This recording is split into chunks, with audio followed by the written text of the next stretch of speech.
Estamos en materia de los temas locales. Miren, dentro de las asignaturas pendientes del presidente Juan Carlos Varela, que tiene un estilo muy particular de gobernar, están los 3 magistrados de la Corte Suprema de Justicia. Hasta el momento está en manos de la Asamblea de Diputados. Ya se dice que hubo un acuerdo, un arreglo, póngalo como quiera, y que van a analizar la ratificación de 3, pero solamente hay 2 nombres que están sonando. Yo quiero preguntar, y eso tiene más de un año, tiene una mora de un año.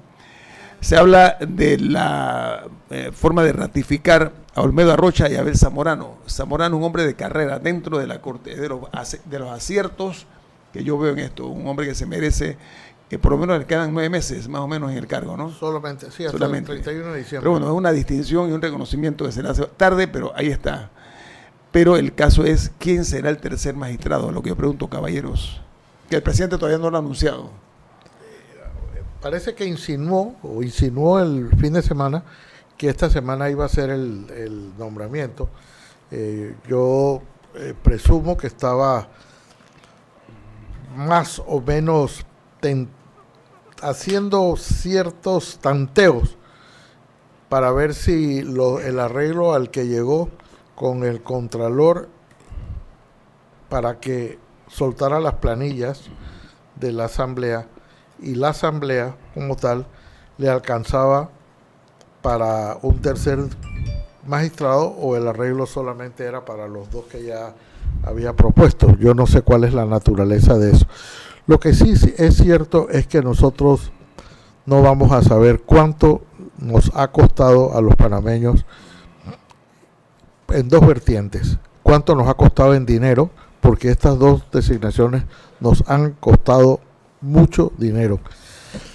No hay que ser un avesado analista ni politólogo para darse cuenta que si unos nombramientos tenían tantos meses de estar engavetados, sin ninguna posibilidad de ser procesados, mucho menos aprobados, y de la noche a la mañana les surge a los diputados una urgencia incontenible de aprobar a los magistrados, no es coincidencia que la semana anterior la Contraloría hubiera soltado las planillas. Cuando digo soltado, es vuelto a autorizar las planillas de los diputados que el propio Contralor con bombos y platillos había cancelado o había impedido su pago el año pasado.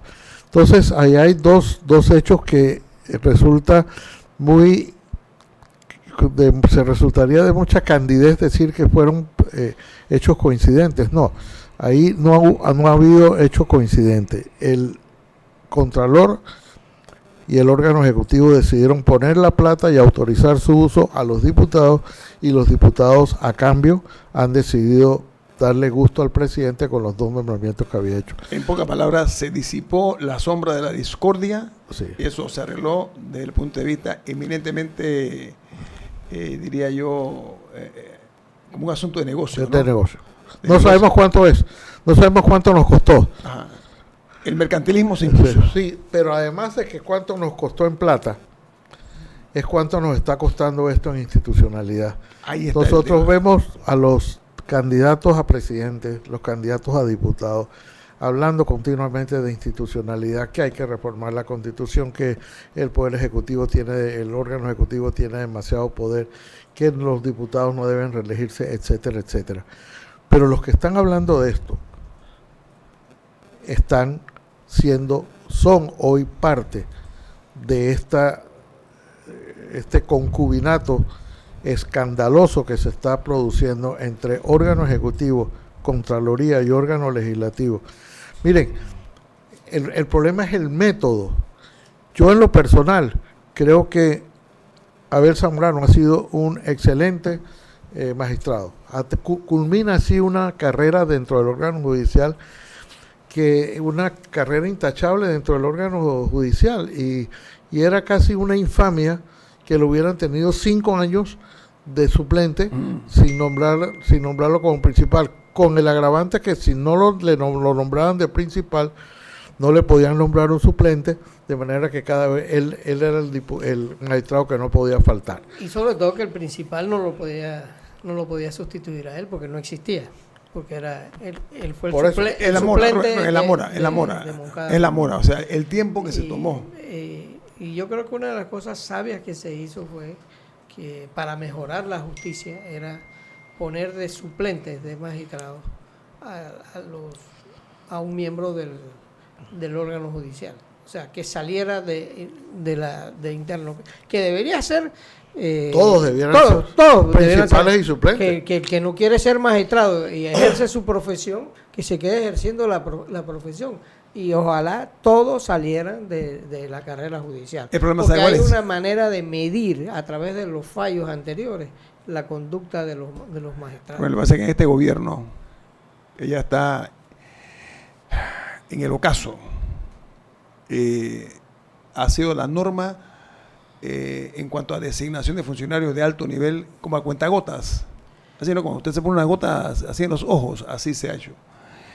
Y el solo acto aquel de rechazo a las señoras Moore, y que eran Moore y Lucrecia Tovar, Ana Lucrecia Tovar, Zuleika Moore y Ana Lucrecia Tovar, ahí fracturó lo que tú dices, el concubinato alegre y escandaloso entre el Ejecutivo y el Legislativo. Con la bendición de la Contraloría. Con la aprobación de la Contraloría, una jubilosa Contraloría. Que a su vez ahora, después que cerró o apretó los nudos, ahora vuelven a aflojarlos coincidentalmente en una coyuntura como esta. Yo no sé si aquí nosotros, los ciudadanos, tomamos en cuenta o no este tipo de actividad que se realiza en materia de politiquería. Eso no tiene otra cosa, porque el impacto que esto ha generado se va a ver con el tiempo. No, pero además, ya eso también le va a uno haciendo perder la esperanza, porque están los tres partidos grandes metidos metidos en la transacción. Sin los tres partidos grandes no pueden aprobar a los magistrados. Entonces están los tres partidos metidos en la jugada, porque de todos los partidos políticos hay diputados que se quieren reelegir. Uh-huh. De todos. Bueno, a excepción del Partido Popular, que tiene un diputado que no se piensa reelegir. Pero el resto, todos los partidos tienen candidatos, pues son diputados. Hay diputados que están para la reelección, están de candidatos para la reelección. ¿Qué es lo otro que llama demasiado la atención? Mira, el jueves de la semana pasada se anunció que la Asamblea la Comisión de Credenciales iniciaba el proceso de consulta ciudadana.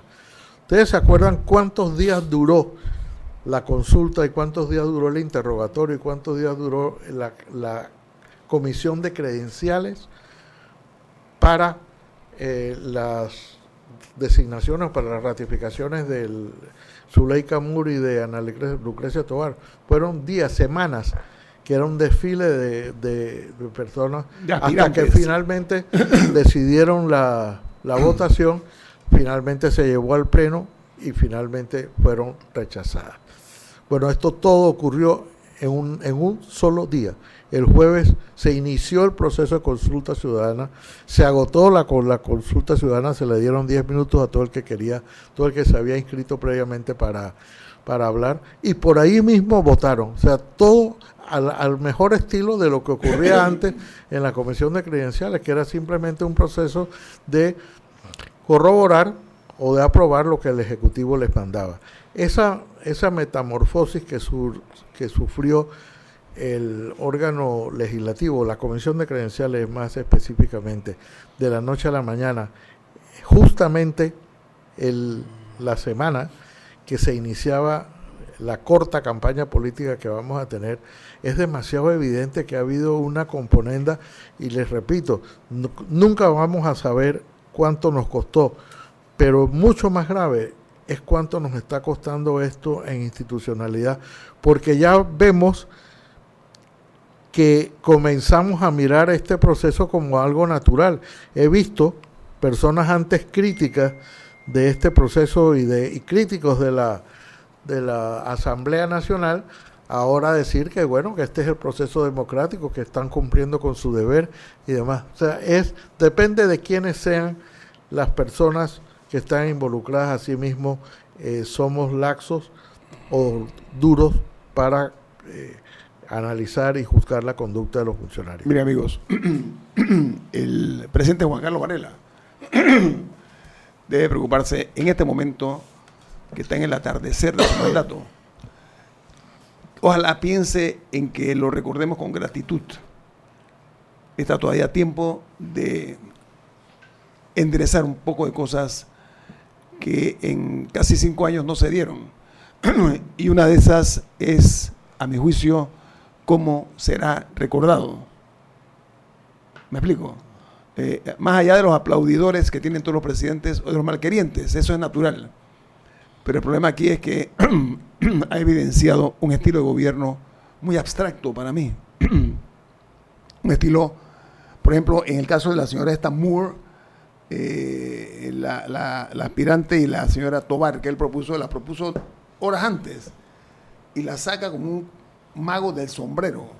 Y una de ellas, la señora Tobar en este caso, era esposa del viceministro en funciones.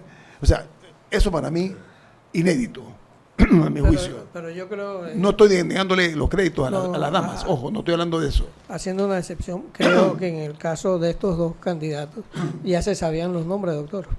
El de los propuestos, el de Zamorano y Arrocha. Bueno, Zamorano por voluntad. Pero es que él los nombró ya hace rato. Sí, los nombró hace Los rato. nombró el año pasado. Que la gente ya estaba, ya sabía quiénes eran. La pregunta es quién es el tercero. La pregunta es quién es el tercero. Sí. Los nombró hace 3 meses.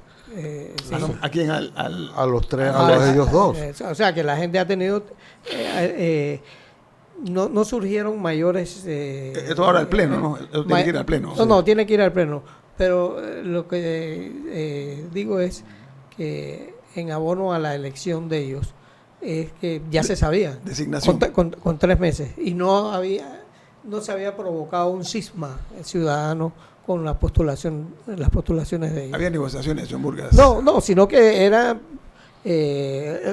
Arrocha es un ex militante del partido panameñista, pero como abogado no tenía mayores objeciones. Se ve que es de la tendencia de su partido y eso no es delito. La pregunta es quién va a ser el tercero. La pregunta mía es quién va a ser el tercero. El problema de las otras personas es que hubo cuestionamientos sobre Es decir, la forma como se propuso. Vámonos al corte comercial. Están escuchando Info Análisis. Ese es un programa para la gente inteligente.